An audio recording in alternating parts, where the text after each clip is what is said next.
C'est une véritable immersion dans l'univers de la criée que vont vivre aujourd'hui nos 3 étudiants en management de la gestion de production et valorisation en industrie agroalimentaire et leur accompagnatrice chargée de projets pédagogiques à l'Université de Bordeaux. Ici, au port de Pachaia, ils font la découverte de la lonja grâce à Juan Echezarreta, responsable des opérations et services portuaires.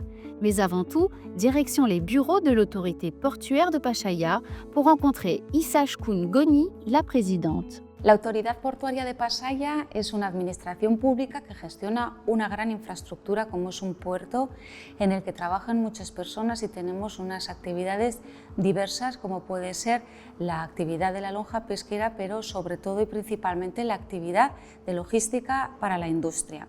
Dans le projet de traçabilité et valorisation des déchets de la criée, les étudiants vont travailler du point de vue de l'économie circulaire. Et dans notre criée, ces déchets vont être traités par une société qui s'appelle Barna. Et donc les étudiants vont faire un travail de traçabilité pour mesurer la quantité totale des poissons qui passent par la criée et de cette quantité, la quantité précise qui va être valorisée par Barna.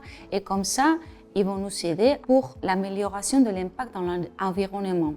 Gure lonjak badu dagoeneko 9 zertifikazioa, baina helburua da lortzea 14 zertifikazioa, hau da ingurumenaren zertifikazioa. Lan hori egiteko ikasleek lagundu behar digute hartzen lehenbiziko datuak oinarria izango direnak gero proposatzeko nola hobetu behar diren datu horiek ekonomia borobilaren ikuspuntutik. C'est la première fois que je fais vraiment un projet aussi concret et cela se passe vraiment très bien. Disons qu'on est très soudés dans notre équipe.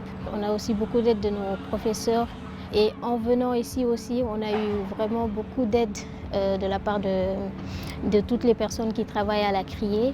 On devait nous-mêmes créer des problématiques sur ce qui nous intéressait, donc moi la qualité, et les autres de mes collègues c'était plutôt innovation, valorisation.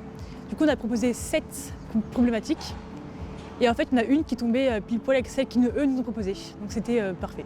D'abord on a refait les formulaires et après on est venu ici à l'ONRA pour faire des enquêtes et aussi des interviews. Donc on a vu toutes sortes de poissons. Nous avons vu aussi les déchets de poissons, c'est-à-dire les sous-produits de poissons.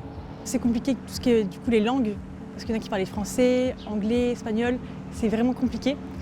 Et le fait d'être sur le terrain à Pasaia, c'est incroyable. Franchement, je n'entendais pas ça. Au début, c'était un peu flou. C'était pas la chose qui m'intéressait le plus. Et maintenant, j'adore. Pour le moment, on a vu que les sous-produits étaient vraiment stockés, mais pas vraiment tracés. Pour les améliorations, on a déjà pensé à leur faire des registres pour savoir la quantité de sous-produits qu'ils ont, qu'ils donnent, et les aider à mettre en place les normes de l'ISO 14001. Là, on part avec beaucoup d'informations et aussi beaucoup de compétences. C'était une expérience très enrichissante, être capable de s'adapter aux personnes, à la langue, se débrouiller un peu en tant que francophone.